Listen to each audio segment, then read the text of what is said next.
What's up, everybody? Welcome to Podcast Now. I'm Alex, and in this video, I want to go over a couple different Scream 6 news items, starting with this poster right behind me. And I believe they marketed this off of the 3D thing. At least that's how they tweeted it, right? Like, this is the 3D poster, or it's for 3D, whatever. But the two things that matter the most, starting with I would say the biggest thing, which is directly next to me, this thing, Mackenzie family found murdered in a series of stabbings, right? Is what it says. It actually says it in two different places. So it says it literally right here. And then down here, it also, across the bottom, I'll probably show a picture, it shows it again. So I think they want you to see it, right? Because it's in two different things. I mean, you don't just come up with the last name Mackenzie. Okay, that's one thing. The second thing, just really quickly, and we'll talk about this Mackenzie thing, bottom right of the poster, we actually see people crossing the street, right? And there's two ghost faces. Their white masks make it kind of easy to see. Maybe there's more and I'm just kind of blind, but two. So I don't know if that's a hint.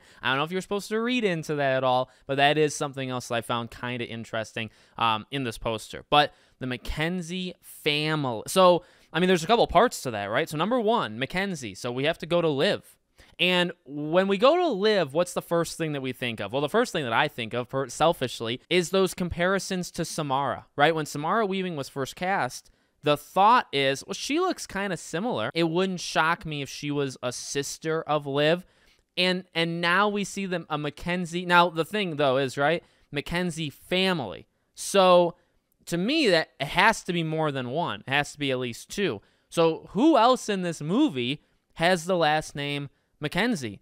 Or I'm trying to think of every single option that you could possibly do with this. It is possible if this is like a cult of ghost faces and some of these killings may not be like right around Sam and Tara. So I guess what I mean by that, maybe even looking at the Kirby line, right, where she's saying, I'm investigating Ghostface attack. Are there attacks kind of happening throughout the city that are linked to people wearing masks?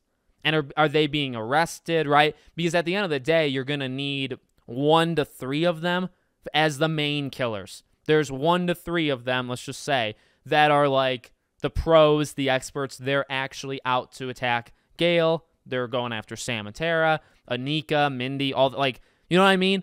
But maybe there's other attacks happening kind of like casually, like for fun, and there are people wearing the mask, but maybe they get caught or, whatever. That could happen. And the more I say it, the more I guess that's possible.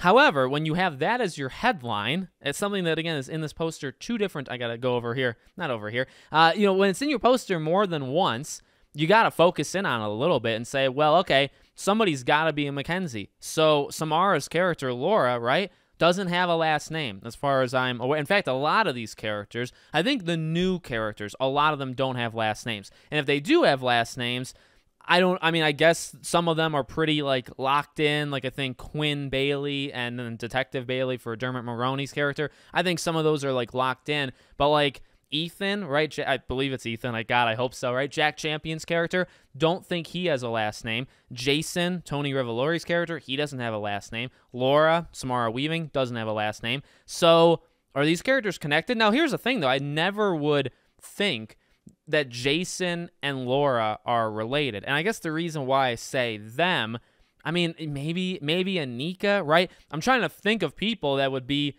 related to each other because you have a family. Laura, I would maybe not bet money on it, but I would feel pretty confident that at some point in the movie it's referenced that she's related, she's a cousin or a sister or whatever to Liv. I really think that's very possible. So if Samara is a Mackenzie, right? Once she's gone, do you then off screen say that her entire family was eliminated too? The whole family. Maybe she had a brother, parents, and these are cousins or whatever. You separate them a little bit from Liv, and then you say off screen or through line of dialogue, but you don't show it, that their entire family was wiped out by Ghostface. Or they see it on the news, right? They see a news story on it, or Gale says it, or something like that. Now, how does that apply to the bigger picture? It could be, it's not about the survivor thing, I suppose. Remember that theory that I brought up and I had seen other people kind of talking about it where maybe it's a killer that wants to kind of completely wipe the slate clean and eliminate all loose ends. So even, I guess, family members. And that's a little harsh, I would say, right? So because Liv died, you have to go after her entire family just to make sure everything's clean that way. So, like, if you kill Sam and Tara, you got to go after their mom. You have to go after their dad or Tara's dad, right? Like, because they're connected. It's never really worked perfectly, that theory, but it is an interesting thing to kind of bring up.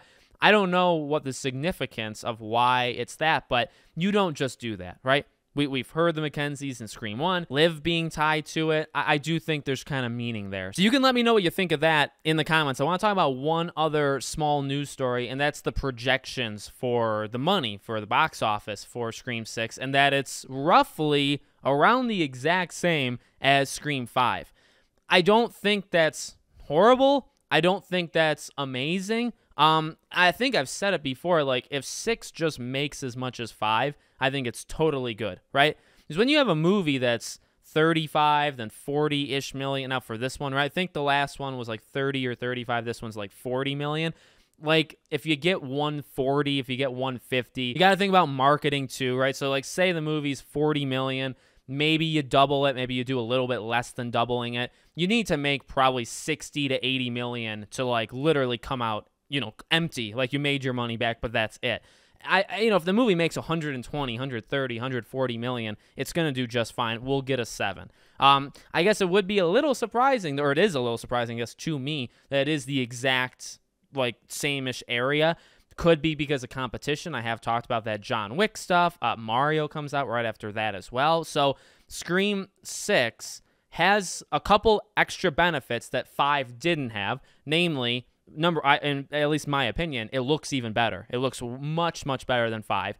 Number 2, Jenna, right? We can see if Jenna Ortega has some sort of, like, star status that gets people to go to the movie theaters. I don't know if she does, but we will definitely find out, you know, in a couple months or in 1 month at this point. But yet again, it's also got a couple things working against it. Last time, and I guess it also doesn't have the people maybe afraid to go out to movie theaters like maybe 5 had. However, on the flip side, it's got a lot of competition, right? Different genres, yes, different genres. But 5 had nothing. 5 literally had no competition for, I believe, 4 to 5 weeks. This one has no competition for, I think, like 1 week, maybe 2. And then John Wick, and then, well, on the second week, I do believe John Wick comes out. So it's immediately going to have competition. So there are pros and cons. I think if you can walk out of it thinking about those cons, and no Sydney, no Nev, does it actually matter? Again, we'll see. But I think if you can walk out of this movie, and, like, they can walk out with the money, and it's the exact same amount of money they made for 5, I think they're probably happy with that. That's probably why you stop it at 7, though, right? You make a 7, you take your money, and then you got to give it some years to breathe. Because, yes, I think they'd be okay with the same amount of money from 6 as 5, but you probably then know that's your ceiling. At least I would argue that's your ceiling. So if it doesn't make any more than 5, what makes you think in another year, year and a half, 2 years, when you do Scream 7, do you expect that movie to do better? I think that movie would probably actually come in lower. And that would maybe scare them or whatever, but that's why you imagine for these trilogies, you get in, you do your thing, you make your money, and then you let it breathe for however many years, and then you come back after that. So just want to throw that little side piece, let's say, into this video. Let me know what you guys think. Make sure you guys are subscribed, bell icon turned on, and I hope to see you all on the next one.